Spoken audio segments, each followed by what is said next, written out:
2414 is a podcast about finding hope and common ground through casual conversation. Like the friends on the road in the New Testament, in Luke chapter 24, verse 14, we want to walk away with more understanding that leads to more conversation as the journey continues. Thanks for walking with us.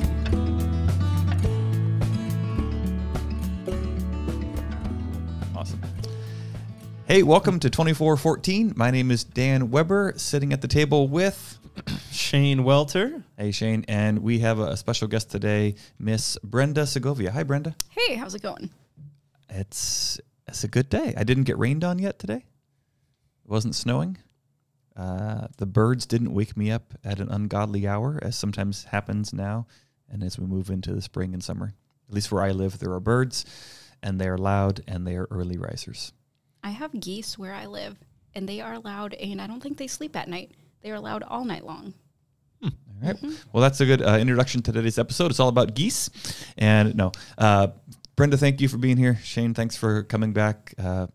Thanks for listening, folks. Glad you're here. Those of you who are listening, those of you who are watching, glad we get to be connecting through this medium. We want to start today sharing highs and lows. I asked Shane if he would have an interesting fact. He does not have any fun facts. Mm-hmm. So it's high, low, and either a fun fact or a boring detail.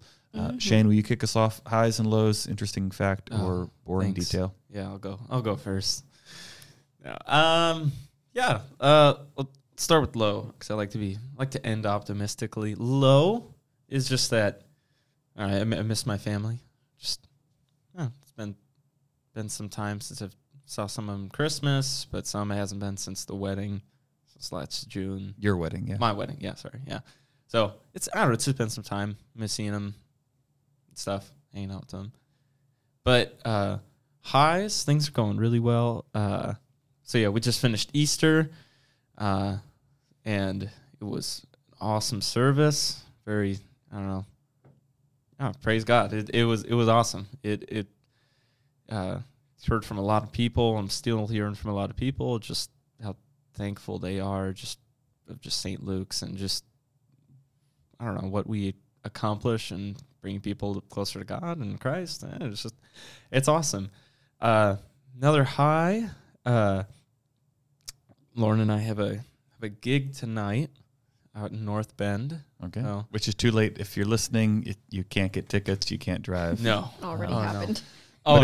It's already done. But if you email the show 2414 at stluke's-church.com, you could ask Shane about upcoming gigs, and he could probably let you know with enough lead time you could be there. That's true. Yeah, we've got an Instagram, Facebook. We keep things ahead. I don't know. I digress. So you got a gig. We've got a gig. Yeah, it's exciting. Another high. I actually had this planned, and now I'm blanking. But that's what you get for planning ahead. Yeah, really. Jeez. Well, I think it had something to do with kind of just where I live.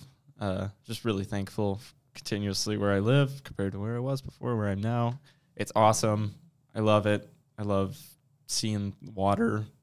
Yesterday I saw eagles. Like, that's so cool. Just seeing bald eagles flying overhead. Like, that's, I'm going to do that in Wisconsin. Yeah, I don't have that. Shane, any follow-up? Last time we talked, your low was giant house spiders were carrying off neighborhood children. Yeah. How's that situation? I have not seen one since. So full week, haven't seen one since. But I know that just means they're brooding. They're I don't know. They're in the back walls creating like their plan for the summer. Okay. Like, we'll strike this time and they'll eat us at night, I'm pretty sure. They're growing. Oh, yeah. Grow rapidly. They're fertilized. I don't know why. They double in size every 48 hours. They do. It's a little known fact about the giant house spider. Cool. Yeah. Awesome. Thanks, Shane. Lots of good things to celebrate. Brenda, on the show, we like to take time to share lows, highs, do real life together, just having regular conversation. Shane, you forgot. Interesting fun fact or boring detail. I was going to say, what about the boring detail? Thought we were just going to. No, we're not. No. Boring detail. I just want, boring detail is that I shared this with the staff this morning. I love mac and cheese. I love. That's not the fun fact. It was when Laura and I were at Fred Meyer, the grocery store, the other day. The like rainbow unicorn Kraft mac and cheese with the fun shapes and was cheaper than the standard. So we bought a bunch of unicorn mac and cheese. That's just good stewardship, Shane. Well, that's good budgeting. Yeah. Save money. All right. So fun fact is Shane and Lauren have a pantry full of rainbow unicorn mac and cheese. Yeah. All natural, no added coloring, preservatives, GMO. Real cheese. Yeah. No. Cool. Thanks. There you go. So yeah, Brenda, you've seen what it is. Lows, highs, things to celebrate, grieve, share together, and anything interesting or boring about you. Yeah. I would say that as far as lows go, just that I haven't been sleeping the best. So I'm just kind of tired. And this week especially has been a lot of nights here. So going to sleep late, trying to get up early, trying to do all the other things. So just kind of tired. That's my low. Highs would be, I said this to the youth on Tuesday night, and I even said to them, I know this is going to be cheesy, but my high on Sunday was watching them working together and not snapping at each other as they were making pancakes, and they were all here and they just put in a lot of work. So I was really proud of them. That was a high. So on Easter Sunday, the youth got to serve pancakes as a fundraiser for the upcoming youth gathering.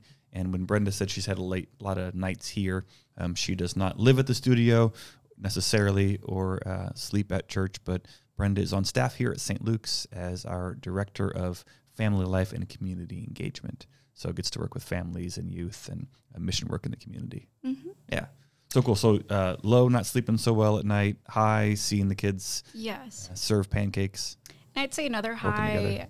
So last night, I should know better than to do this, but even at 29 years old, my dad still worries about me. I sent him a text saying, I said, hey, guess what? And then got busy and didn't follow up with the guess what. So I had follow-up text saying, well, what? Are you okay? What's going on? And then a phone call that I couldn't answer right away. And then I had messages from my stepmom. And finally, like second or third call, I answered. I said, hey, I am at work still. And he said, oh, okay. You said guess what? And you didn't say what else. I worried. I texted Adam, who is my husband, and asked him, like, what's going on? And I said, we're fine. Everything's fine. I will call you a little bit later. So it was kind of funny, but it was a high in that even though I'm 29, have been moved out for so long, he still worries. He's still a dad. So that was it was cute. Yeah, that was my high last night. That's awesome, Brenda. Yeah. Thanks. What about for either Shane and me who are just getting to know you or some of our listeners who've never met you, seen you, heard you before? What's something about Brenda Segovia that we could know? So when I was in middle school, the career that I thought I was going to have was much different than what I have now. I was really hooked on this this show on TV that was about horse racing. So I had it in my head that I was going to be, what is it called? A jockey, a horse jockey, like a professional horse rider. Not that I've ever ridden professionally or like taken lessons. I've been on a horse before, but I thought I am going to be a horse jockey. That's what I'm going to do when I grow up. All right. Didn't pan out, but I'm curious. Did you want more? Because there's like the equestrian, right? Am I saying that right? That's a word. Yeah. Oh, I don't know. I'm terrible with vocabulary. The one where like you show off the horse and you jump over like limbo bars basically, and you just. Was it like that, or did you want to race? I wanted to race. Oh, okay. Because you're right. That is another thing. Like actually like doing the tricks and like pole bending and like all of that is a thing. I wanted to race like on a track. Like I'm on the like horse that's not like the number one pick to win, but then like we come ahead at the end. That was like you said, my dream. Like you and the horse. You're a team. Yes, me and the horse. Yeah. Yes, of course. So for our listeners, if you wanted to leave a comment in the comment section, do we have a comment section, Shane? Depends where you listen. All right. Well, depending on where you listen, there may or may not be a comment section. You can comment if you think Brenda Segovia is taller or shorter than the average jockey at the Kentucky Derby. Yes. Let us know. So let us know, what the listeners think. Is Brenda taller or shorter than the average jockey at the Kentucky Derby? Cool. Thanks, Brenda. Lows and highs for me. Low would be I've not been running recently. Just busy which everybody's busy. It just sounds like filler to say at this point, but been working a lot with extra church services around here. So running has not been a priority, which means I'm grumpier and more fatigued and less energized and focused. So need to get back into running. And I'm looking forward to doing that. So running, that absence has been a low. A couple highs. One is I've had a number of walks this week. My youngest, Titus, and I went for an adventure walk yesterday in the rain for probably 45 minutes. It was cold and rainy, and he speaks a lot, and he talked the whole time, and I just listened and had a great walk. So that was a big high. And a silly kind of petty high is I've made a lot of progress on emails this week. Nice. So not having extra church services, I got to open up the inbox, and it started really scary, and I've made a lot of ground. So if you're somebody's listening and I have not responded to you yet, I'm not anywhere close to inbox zero. There's lots to do, but I'm making progress. Interesting fact, fun fact, boring detail. I've never broken a bone. Yet. Unless you count like ribs or nose or toes. Like some things that, you can't do anything about those bones. But those are bones. I guess they're bones. A rib is a bone. Where did that Well, like I've never broken my arm or leg. I've never had a cast. Maybe that's what I'm trying to say. I've never had a cast. That's different than never breaking a bone. Yeah, rib is an important bone. But if you went to your doctor and said, I broke my rib, they'd just say, suck it up. Unless it's like puncturing your lung. Unless it's puncturing your lung or another something. organ. Yeah. All right. I take my fun fact is false. Yeah, I get I get your toe, like you stubbed that, but rib, that's a little. Yeah, we're not going to spread lies here. All right, we are all about truth here at 2414. I've broken ribs and toes and probably my nose, but nothing that ever needed a cast. Imagine, yeah, that's impressive for playing hockey for so long. And I was going for impressive until you had jumped at me. Very hostile with my fun fact for the day. Man, oh man. All right. I don't know. That came out of left field. Yeah, no, to our good listeners, note just from Dan to you: don't leave a fun fact in the comment section. You might get feedback unsolicited. For me, yeah. So here at 2414, the idea behind our show is we want to have conversations about real life. We want to process together, like the two friends on the road to Emmaus in Luke chapter 24. They're talking about what they've experienced, what they've seen, what they've heard, and in that conversation, Jesus quite literally shows up and makes himself known. But whether or not Jesus chooses to walk into the room in the flesh right now, we think that by taking time to process real life and talking through things, it's going to be good for us in our journey together. And so that's the overarching theme of the series is real conversation, real people, just processing our experiences. Today we're starting a little series called Marriage is Messy, focusing in on married life and some of the beauty and joy and challenges and mess that comes with being married. And today we're focusing specifically on this idea of a repair attempt. Repair attempt is something that John Gottman talks a lot about in his writings. Word of warning introduction, we are not counselors. We are not therapists. We have no credentials or real qualifications. None.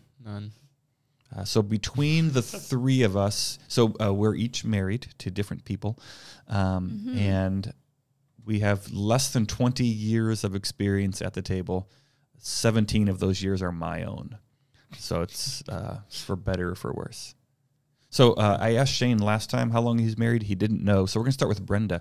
Brenda, how long have you been married? And we'll let Shane do the math on his piece of paper.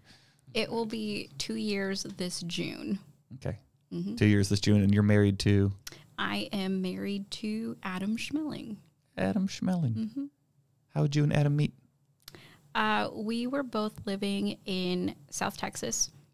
I had moved there from Southern California after going to school in Irvine, doing internship in that area, and then Adam had moved from Wisconsin, where he's originally from. And we met on a dating app called Bumble. Bumble? Yes. Is there a B on the picture? Probably, or something zooming. I don't know. Okay. But on Bumble, the girl has to send the first message. So I did, and we talked for a little bit. And when it came time to set up that first date, that's when we realized that we were neighbors, that we lived in the same exact apartment complex. So we met up by the mailboxes and then went from there. Yeah. That's awesome. So I live in 22B, meet you in the mailbox. Meet at the mailbox, yeah. That's awesome. Turns out like we were like one building away from each other. We just had never crossed paths. So I still say if it hadn't been for that, we wouldn't have met, even though we were neighbors. Awesome. Mm-hmm. Okay, Shane Welter, how long have you been married? Just over 10 months. There you go. We're not fact checking on that. And how did my math sucked? Yeah. How did you and Lauren meet? Lauren and I are high school sweethearts. Oh, you have to say sweetheart if you met in high school. Yeah, I don't know why. Yeah, that's just the standard. Yeah. You got to say it. High school sweethearts. And then everybody else is supposed to go, oh. Honestly, yeah, that's it's part of the script. the life script. But yeah, we met in high school. Okay. And like in theater class, on the bus. So we're, I guess, in high school, I don't know. We were 2 years apart. So she was a freshman. I was a junior when we first met. But that's also part of the script. Ooh. All right. I can program no, we don't need any sound effects. This is all natural for the live studio audience of 2. Perfect. All right. Yeah, we met in high school. 2 years apart. We did a lot of similar things in school. Again, we were high school of 150 kids, so you can't miss each other regardless of if you do the same things or not. But we did. We were both in choir. We were both in a class called Praise and Worship, which was just a class where we led chapel music. You went to a Lutheran high school, is that right? Yes. Yeah. So Lutheran high school in Wisconsin. Most of us here have Wisconsin connections.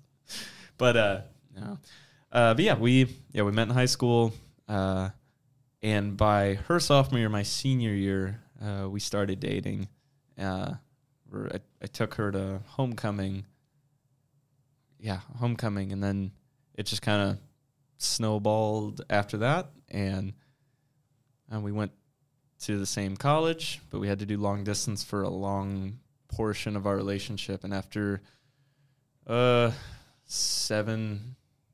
7 years, we finally got married. It was a long time.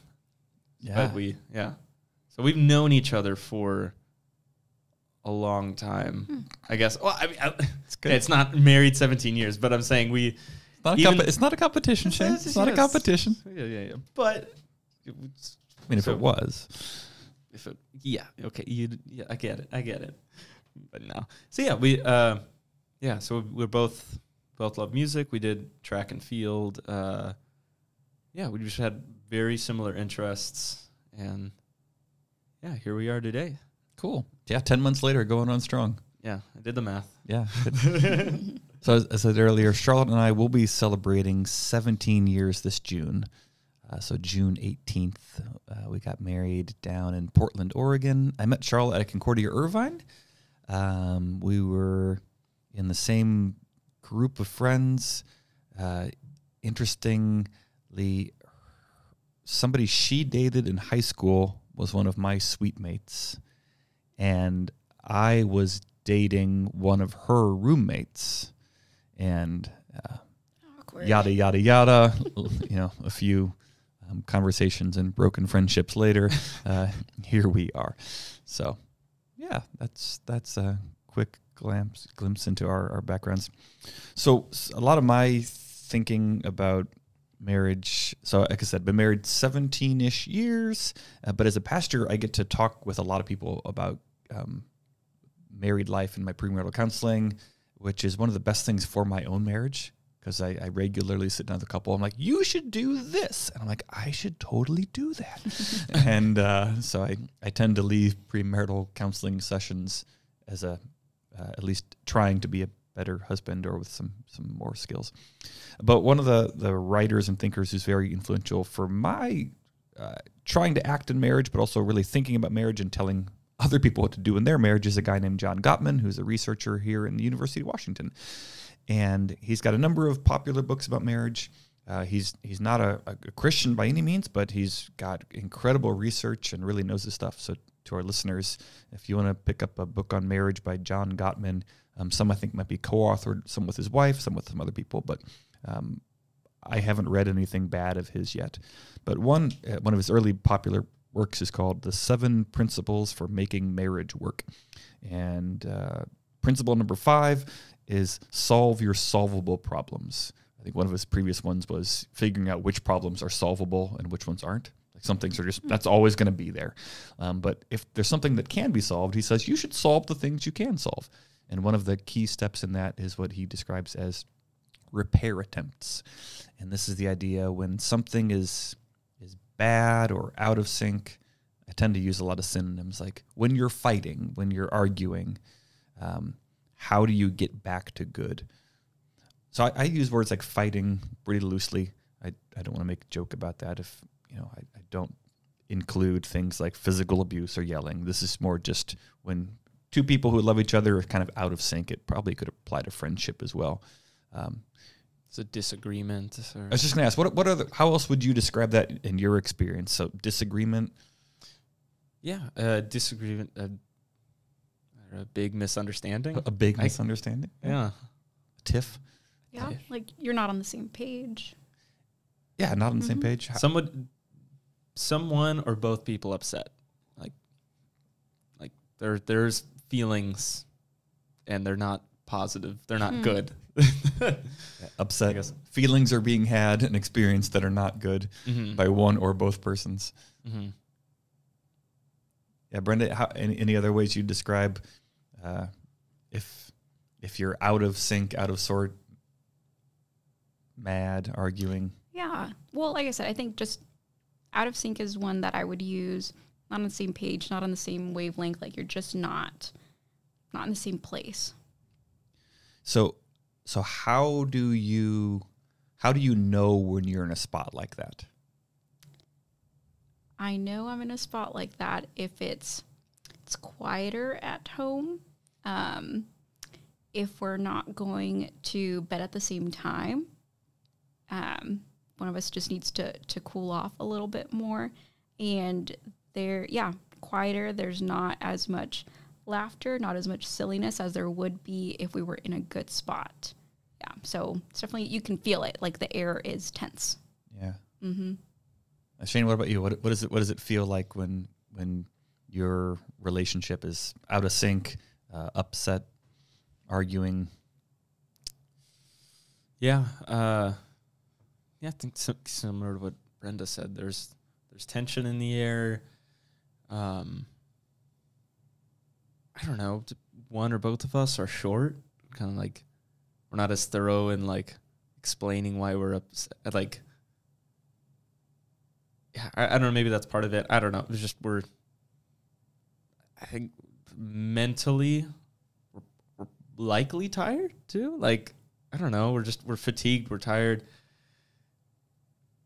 I don't know. We don't have the patience to deal with problems right now, and that just escalates even further because this is a problem too, and it kind of just ramps up. Yeah. So if we move towards how do we get out of this, what I also hear you saying is one of the reasons you maybe get stuck or things devolve or get worse before they get better is tired, feeling impatient. Yeah. I want to say, I don't know, I'm just kind of spitballing this, but like it's just something, I don't know, there's likely a reason caused externally, like not just Lauren. Yeah, so it's not just us miscommunication, but also like we're tired. Somebody's hungry. Somebody's tired. Somebody had a terrible day at work, and it just it I don't know. It takes time to I don't know to both be level to problem solve. I don't know. Yeah, so to be at a good spot to deal with it. Yeah. You looked at Brenda when you said short. What did you mean by... No. What did you mean by that? Say more about short, Shane. I don't know what to do. I can't make a joke. I don't know. All right. Yeah. So for me and Charlotte, I think it's, a lot of the same things where it's, Brenda, you said it's quieter. Mm-hmm. I think our interactions are going to be much briefer. So short in that sense of instead of... goodbye, I hope you have a great day. Don't forget we have this later, and I love you. It's like, I'm leaving now. Mm-hmm. And that's the last thing that was said. So it's much briefer interactions. I think we're probably a lot more physically distant when we're in a bad spot or in a out of sync. I use these all pretty loosely, but if one of us is in one room, even if I need something from that room, I'll wait till she leaves. Mm-hmm. Like if I need something from the fridge and she's in the fridge, if we're in a good spot, I'll just reach around or over or something like that. Mm-hmm. But if I'm hungry, I'll turn the corner and I'm like, oh, she's there. I'll be in another room till she's done because I'm pouting. So like is it more so you just want to be alone, or you just? No, I'm just annoyed. Hurt? I'm just annoyed and grumpy. It's like some passive aggressiveness. I was going to say, I know that I can be when things are not great at home. Yeah, so if we're out of sync, I don't want to be in close quarters. Mm-hmm. Whereas sometimes it's fun and comfortable, like if we're, I don't know, in a good spot, doing dishes next to each other. Like that's no big deal. But if we're out of sync, to be working close to each other, I'd rather, I can do the dishes. Why don't you go do something else? Mm-hmm. So fewer words and more space between us. I don't know. That's me. Yeah. Or that super awkward moment where like you're walking towards each other in the same hallway and like you gotta like physically turn a little bit, aside from the other person, as opposed to, again, coming at with a high five or a big hug or something silly. Yeah, I was gonna say I think this is like a bad word to say, but like recoil at touch. I'm like, I don't want to be touched right now. I don't want to hug. And Adam's trying like in those times to like make things better. But if I'm not there yet, I'm like, I need the space. Mm-hmm. Yeah. So we've described some of the maybe external symptoms or what it looks like when we're out of sync. Let me ask, what does it feel like internally? So you're in a upset, you're in a bad spot, you're not, and it doesn't mean things are terrible. It's just like, we're out of sync right now. And that can linger for a while. So what are you thinking internally? What are you feeling when you're in something like that? We'll start with Shane first. I'm in my head a lot. Just constantly I don't know. I feel like, I don't know. I'm thinking a lot. So when there is a problem, maybe it's just because, I don't know. But my brain immediately goes to kind of like, I don't know. It try to problem solve, but also if it is just kind of pure emotion, it is a bit of just, I don't know. I say impatient because like I'm not giving it the time to think like, what exactly is the problem? Why am I upset? Why is she upset? Why are we both upset? It's just kind of just raw emotion. No like logical thinking whatsoever. Just I'm angry, you're angry, or sad or whatever. I don't know. So that's probably what like in the process of it, like the first few minutes are always just emotion. Yeah. Yeah. Brenda, what about you? What does it feel like? What's going on inside you when you and Adam are out of sync or out of sorts? I feel like similar to what Shane said, like I definitely am in my head. I'm overthinking. I'm also a very easy crier. So I'm probably crying, whether it's a big thing or something small.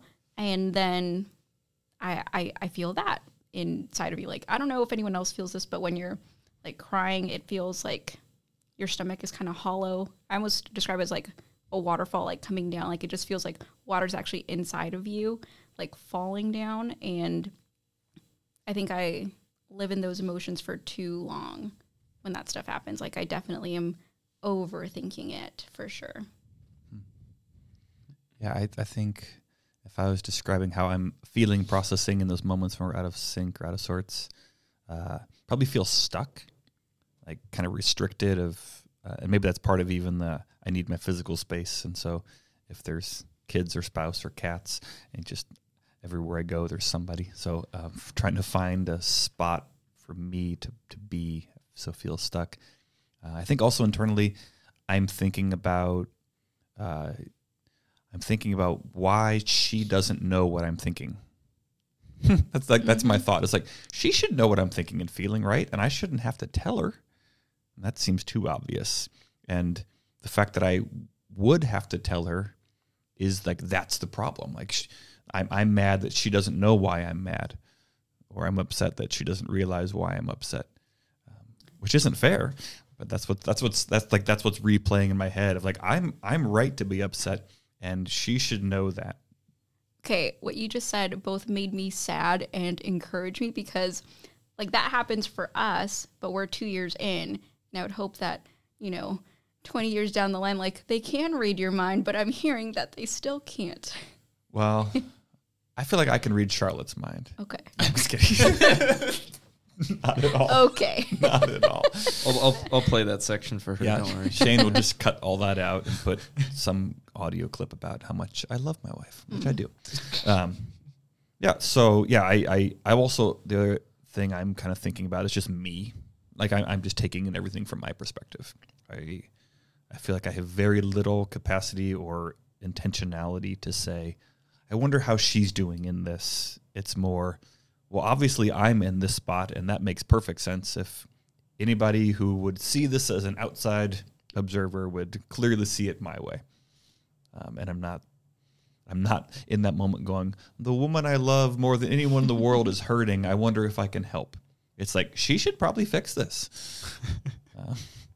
So anyway, I don't know if that just makes me a terrible person, or what people listening at home are like, oh, I thought he was much more loving than this. Anyway, just having a real conversation. Real life. Yeah, real life. So what I think about, especially as I'm talking to other people about their marriages, is in that moment when you're out of sync, you're on a different page, you've got a couple options. One is that can just be your new normal forever. So when we're living in that moment for an extended period of time, Charlotte calls it like roommate mode. Like, I just feel like I have a roommate right now, not a spouse. When you say extended period of time, as in like, I don't know. I'm just curious. Like, does that for you mean like days, weeks, and hours? I don't know. Like, what? That's a good question. So, what did you hear when I said it? You say extended period of time, like a day. I don't know. Yeah, I don't know. Brenda, I've been married a week. Yeah, I hear that as longer, like at least days, but maybe a week or more, a couple weeks. Yeah, I don't know. I think, there's probably been times where it's, for me anyway, where it's 10 minutes feels like an eternity, or maybe it's a day, maybe it's a couple of days, or maybe it's just a crazy week.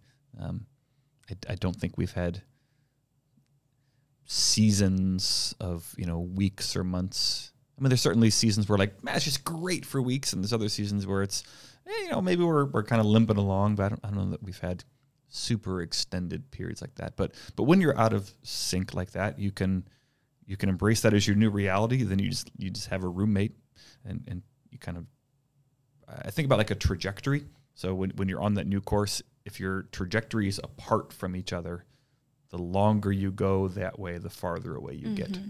And so you either continue on that trajectory, or somebody reaches out and tries to make it better.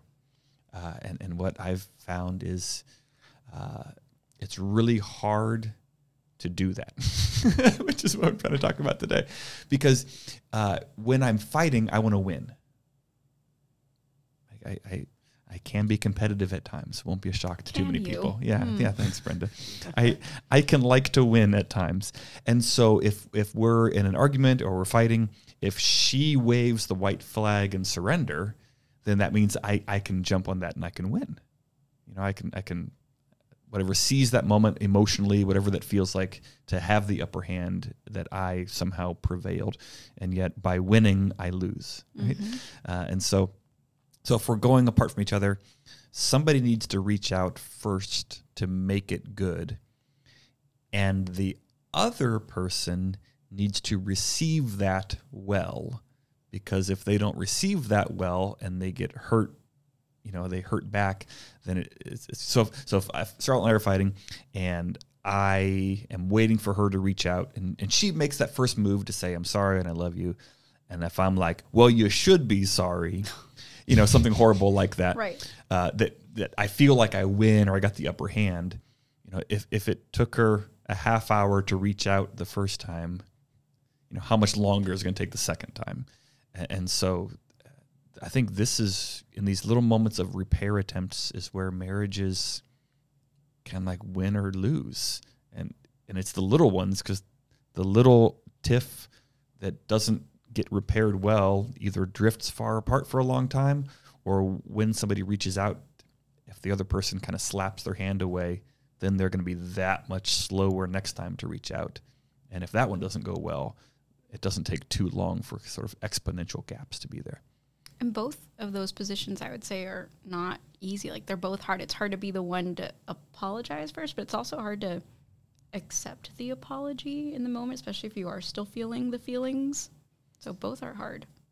Yeah, and you use apology as one of the ways kind of repair attempts can happen. We can reach out.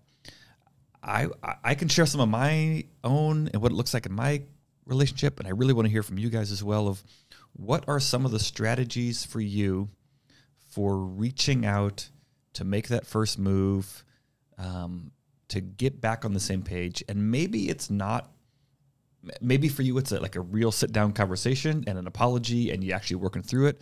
But I'm trying to think even before that, how do you sort of signal to the other person that you're with them and for them? You could think about the old cliches of, you know, the husband comes home with flowers. You know, like maybe they're not even talking about it yet, but like that's his gesture to say I love you, or a box of chocolates. Do you have some in mind, or would it be helpful if I shared in my head what I'm thinking of? How do you reach out when things are not in a good way and somebody's going to make that first move? I just want to chime in and I answer that, and I think that's, I don't know, one of the valuable, important things of just knowing your spouse well. You know their, I don't know, whether it be love language or you just, you know, I don't know, how to communicate with them well. You know how to, what they need to hear, not necessarily just like hear like the I'm sorry or whatever, but whether that, love language of like, do they just need to be touched and held? Do they need to be just spoken words of affirmation that just like, you are loved. I still care about you. I still care about this marriage or whatever. So I think just knowing your spouse well enough to be able to communicate that, I think it's a big part in marriage. This isn't a stranger you're apologizing to. Yeah. So Brenda, what if you're gonna reach out to Adam? Mm-hmm. You guys are out of sync. It doesn't matter whose fault it is, because realistically, it's probably everybody's fault all the time. But you're in that little parallel world where you've got a roommate, and you don't want to just have a roommate. You want to have that spouse. If Brenda's gonna reach out first, what might that look like? So, I guess before we get to the apologies, because a lot of times it is me apologizing about how I reacted or that my emotions got the better of me. But before getting to the words, I think it's closing that level of physical distance. So it's sitting a little closer on the couch again. It's maybe giving him a hug, and he'll kind of look at me and say, "Oh, you like me again now?" So it's bridging that physical distance gap a little bit. Yeah. I think in our marriage, it's usually something silly, and maybe even that looks obnoxious or aggressive. So, for example, not surprising to anybody, I guess. Let's say, I don't know, we've gone our separate ways because I'm pouting about something, and maybe Charlotte's in there doing the dishes. By the way, I do a lot of the dishes at our house, but Charlotte can do the dishes for the sake of the story. So Charlotte's doing the dishes. I could walk in the kitchen and turn the light off. Mm-hmm. And that's as petty as that sounds. That's my silly way of saying like I'm here and I care, or like I might sneak up behind her and like poke her on the side. Mm-hmm. Now in that moment, she can either receive my little repair attempt or she can reject it. Mm-hmm. So if she's doing dishes and I poke her on the side, if she's going to receive that well, she could like flick water back over her shoulder in my face. And we haven't even talked at this point. I've just poked her, and she splashed me, and that's our way of both kind of waving our white flag, and I love you. But if she's not ready to receive it, if I poke her in the side and she like turns sharply and says, ow, like that's very different. So if it took me 20 minutes to make that poke and she sort of rejected it, it might take me 45 minutes, another hour, or now it's another day or two before I'm ready to reach it. Like that wasn't fun. I don't like that. So for me, it's it's physical poking. It's turning the lights off. Maybe she's doing her Bible study homework in the other room. I might lob some like Nerf balls at her from the stairs. It's petty, but it's my way of saying I want to play. I want to have fun again. Maybe I'll throw pillows.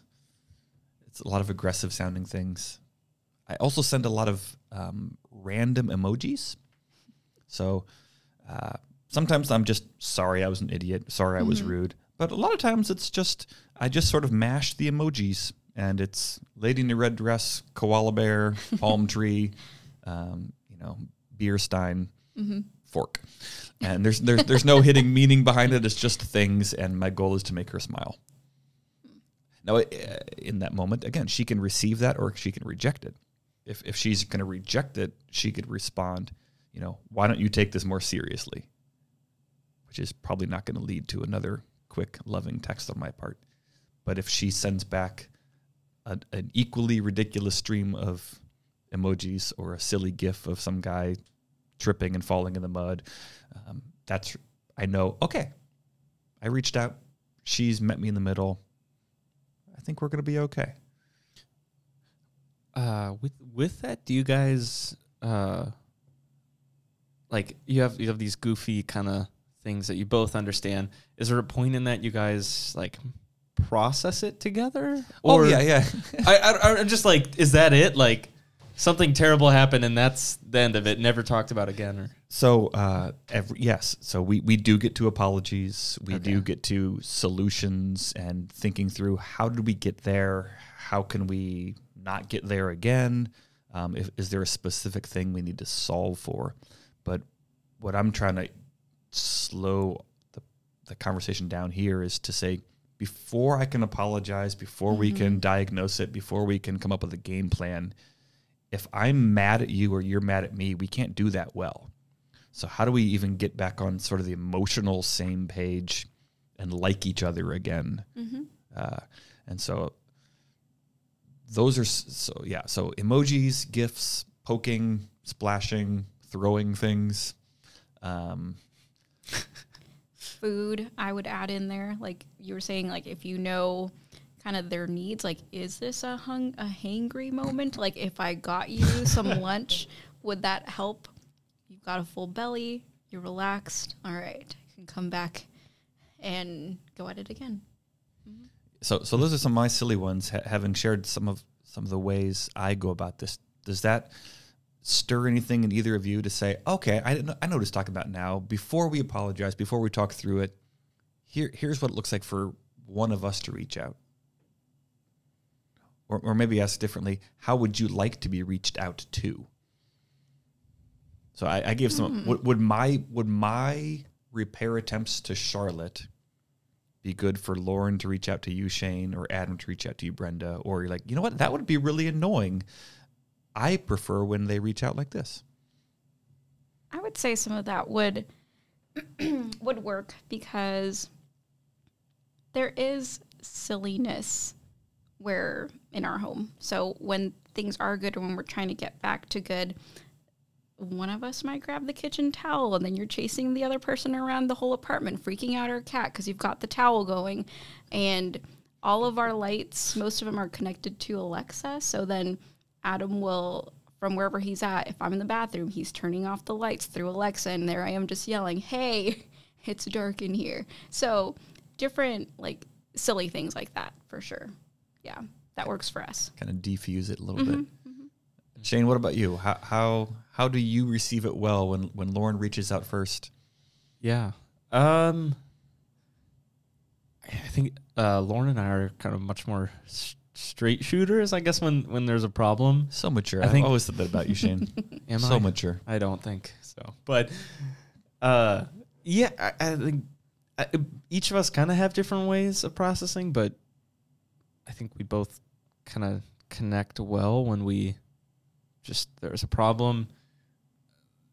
I think either one of us just needs to acknowledge it.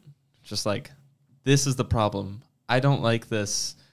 Let's talk about that.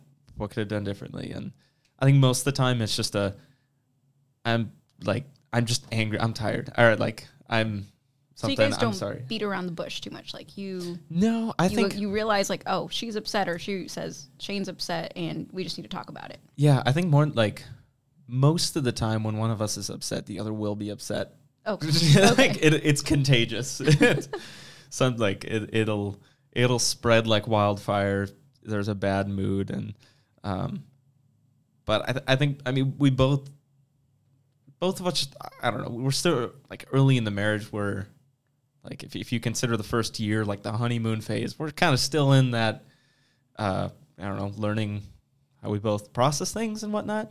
I think something I know for myself, if it's something really just that made me upset, so like Lauren, dropped the entire pie pan upside down, just the whole dinner just on the floor, just I don't know, something On purpose. no, but like accident, but it's still like, oh, frustrating. Like, we spend time and what, I don't know, something Lauren accidentally messes up or something. I just need time to just like to myself. And I think she's learning that too. Like I can't in that moment, like in all my heart, just walk up to her, hold like, it's okay. It'll be all right. I just need time, like, just give it to her brain. It'll be all right, Shane. It's just food. It's not worth your marriage. Like to just freak out about this. So I know for myself, giving me time, she understands that too. She's not going to try to like say, I'm so sorry. Like she will say like, oh, I'm so sorry. And they're like, I know. Well, I'm not, I'm imperfect too. Just give me like a moment to say the words, I forgive you in this moment. Cause I'm very just angry. And so just me being alone after some time, it's okay. Like, So you need space to breathe and process before you're ready to actually like dig in. Yeah. Just mentally in my head, I think just to affirm to myself, like, it's okay. This is stupid to be mad over, kind of. Yeah. I think Charlotte she'll sometimes show me a picture of a cat. That works pretty well. Sometimes she'll hit me, like she'll punch me in the shoulder. Like, and it's I say that in a really loving way. That's her way of saying, I love you and I'm for you. And I'm mad that we're not on the same page. And even that is actually, I think, a great move towards being on the same page, because I want to be on the same page, and I'm mad that I'm mad at you, kind of.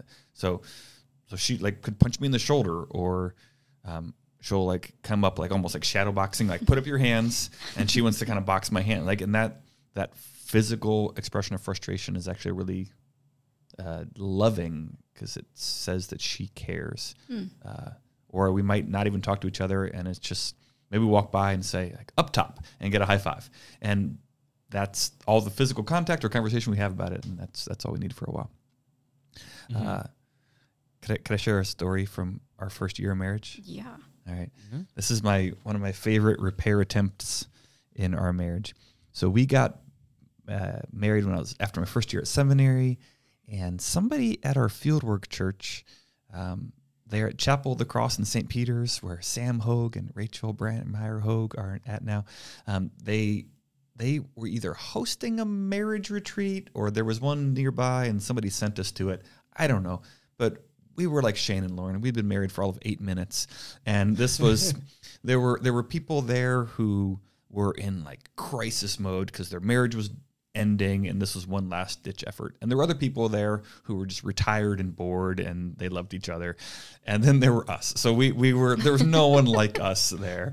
Everyone else was just grizzled or giving up or just in their golden years of marriage. And then there's me and Charlotte just glowing. And so most everything that's said, we didn't pay any attention to, and we were above that, and that wasn't going to apply to us because we were smarter than everybody, and our marriage would be different. So we were largely making fun of the event, and that doesn't surprise the two people sitting at the table with me. I don't know if that disappoints our listeners, but I wasn't taking our first marriage conference very seriously within a few weeks of being married. But the presenters, it was this old couple, and they were really delightful. And one of the things they said was, they tell each other all the time, I'm for you no matter what. And they say it all the time, I'm for you no matter what. And for whatever reason, that stuck with us. And we used that phrase probably at first to make fun of the conference and make fun of this old couple of, hey, I'm for you no matter what. Hey, you know what? I'm for you no matter what, too. Oh, I'm for you no matter what. And we just say it obnoxiously. And then we realized it was a really helpful phrase. And so we started by saying it obnoxiously all the time. And now I bet 17 years later, probably not a week goes by where we don't say that to each other. And some days we just say it we're in a good spot. We're in a good day. You know, we had a good dinner. Hey, I'm for you no matter what.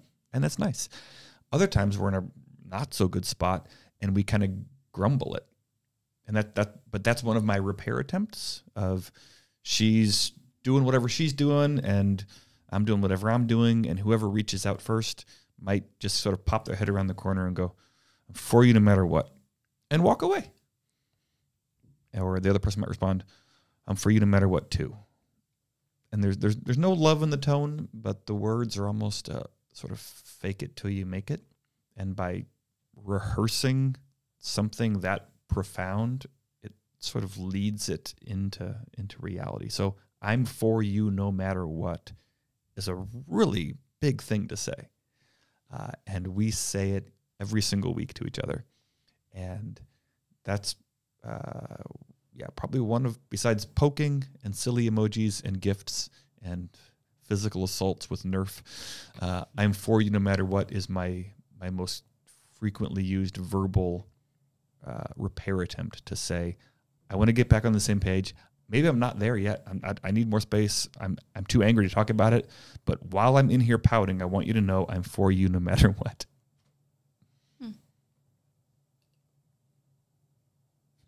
So you can try that. You can make fun of me and Charlotte. You can make fun of this old couple secondhand. But that's one of the best things in our marriage is having like agreed upon language that we know what the other person means by it. From what I'm getting from it, just it's important to have some form of acknowledgement for both parties, just whatever that is for your marriage, but just some form of something that says, hey, there's something up, or hey, I'm ready to talk about this, or I'm ready to forgive you, or I'm ready to apologize. Just some form of getting kind of what you're saying and what I'm hearing. Yeah, I don't like where we're at. Like even that I think is a good thing to say, because it doesn't feel good when we're out of sync, but both people are feeling it, and maybe nobody wants to reach out, but simply saying, I don't like what's between us is sort of saying, but I care about you, and I wish it were different. I guess I would hope you two or anybody listening would maybe some of these repair attempts that we've shared resonate with you. Maybe they allow you to have new tools to say, okay, we could try some of that. Or maybe it's a conversation piece to say, how would you respond if I did what they did? And maybe they'd like it, maybe they'd not like it. But maybe this will also be sort of a diagnostic tool to say, so how do we do that? And it's probably a better conversation to have when things are good than when things are not good. Mm-hmm. I'm trying to think of, like, that just made me think of constants. Like, even when things are not good, there's certain things in the relationship or at home in our marriage that don't change. Like, even when you don't want to say or do a certain thing, you do it anyway because you love that person. So, I mean, if Adam and I had not such a good night, that doesn't change that the next morning before he leaves for work, I get a kiss goodbye. I might, most of the time I'm still half asleep because he gets up earlier than I do, but that's an every morning thing, whether we're in a good spot or a bad spot. And if he ever didn't do that, I would notice. I think I would even wake up more like, wait a second, he left and he didn't say goodbye. So yeah, I think having those constants mean a lot. Even with that, just to affirm that those structures, to use different words instead of constant, but those structures are like a safeguard and a rail, which I think speaks to so many things in life. And I could spend hours talking about how church can do that. The routine, rather than being a thoughtless thing, might be some of the best protection for what matters and you want to value. I also hope people listening, so we've shared some of the ways we do this. You can steal any of those. You don't need to give credit to any of us.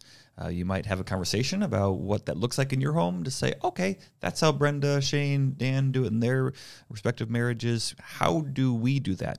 And it might be that you extend a repair attempt differently than your spouse or friend.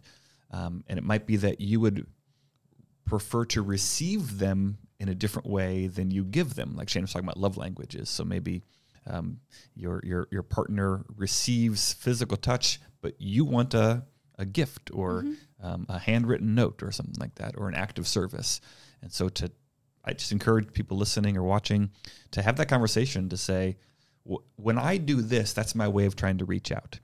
Or I think you're trying to reach out when you do this, but this is why that's hard for me to receive. And if you have other ideas, if you want to share what it looks like in your relationship, I'd love to hear them. We've got a lot of Seahawks fans here in the Northwest. Maybe you've got like a yellow flag, like you chuck the flag in the room and like, all right, that's my way of sending something's not good. There's a foul in the play here. So maybe there's some other ways you could share us, give us more tools at our disposal to try to reach out. Yeah, Brenda, what are you going to take away from today's conversation? Well, I don't think that we said this, but just what's in my brain right now is whether you are the one extending or receiving and trying to repair. It takes putting your pride aside a little bit. I know that that's the case for me, especially if I think both ends, like I said, if I'm extending it, then I need to kind of set that aside. So I don't want that to be the new normal. I don't want it to be this distance for weeks or months or years, but also for receiving it, I can still feel my feelings, but acknowledge that Adam is trying and that we're trying to get back to a good spot. So I guess this conversation is a reminder of that for me. Like, it does take putting pride aside to let that happen. Yeah. Shane Welter, what do you take away from today's conversation? Yeah, I think I definitely take away kind of just affirming that you need to process things together. And I don't know, just taking time, taking effort to make that attempt is vital. We didn't even, kind of get into like equal parties both people apologizing for things, even if it's not necessarily their fault, and just being understanding. But like more than anything, just taking time to process and acknowledge that there is something wrong, and then to just not do it by yourself necessarily. Like if there is a problem, don't solve it by yourself. Marriages, both people do it together, figure these things out together, take time with one another to process things. Yeah. Nice. Yeah. I think for me, one of the things I've heard in our conversation today and been reminded of is that when we're out of sync, fighting, disagreeing, upset, whatever, I think I've been reminded that both people are hurting.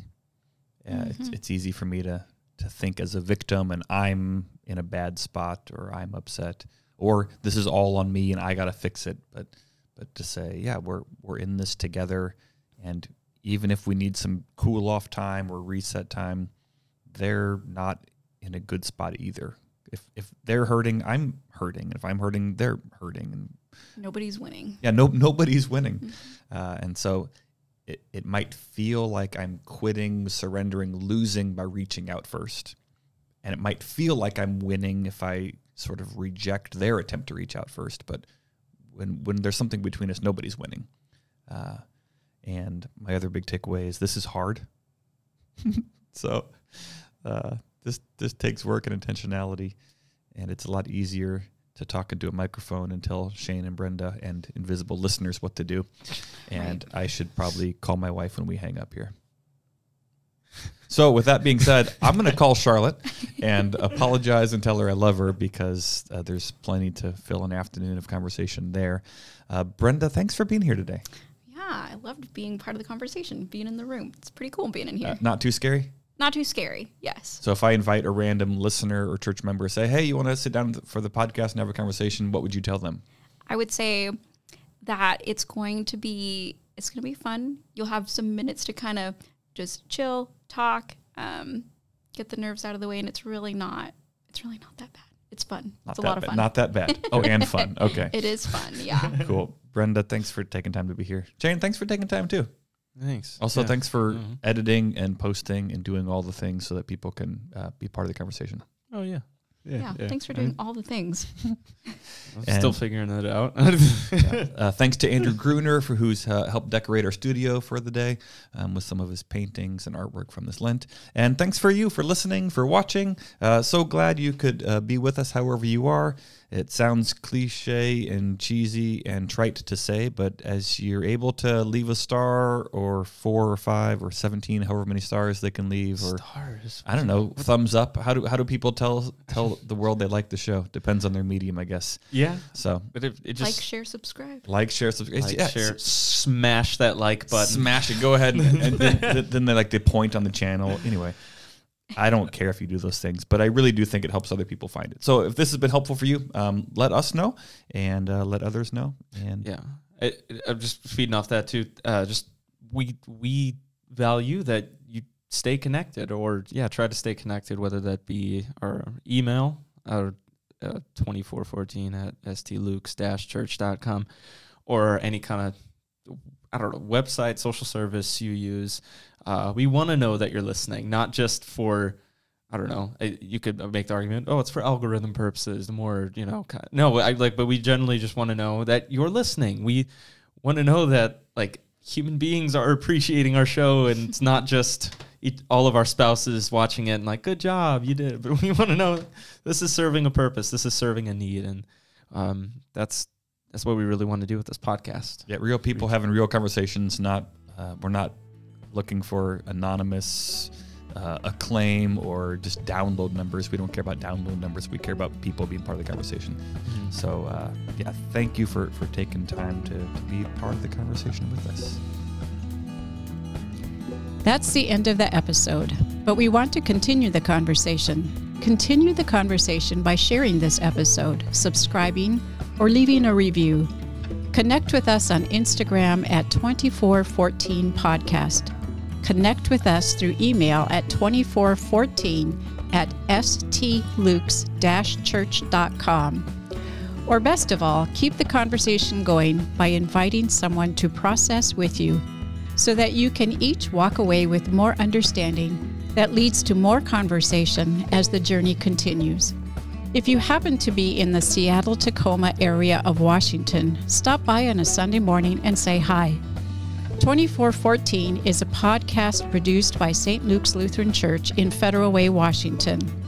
To find more content, discover upcoming opportunities to connect in person, or to support the show, head on over to stlukes-church.com. Thanks for walking with us.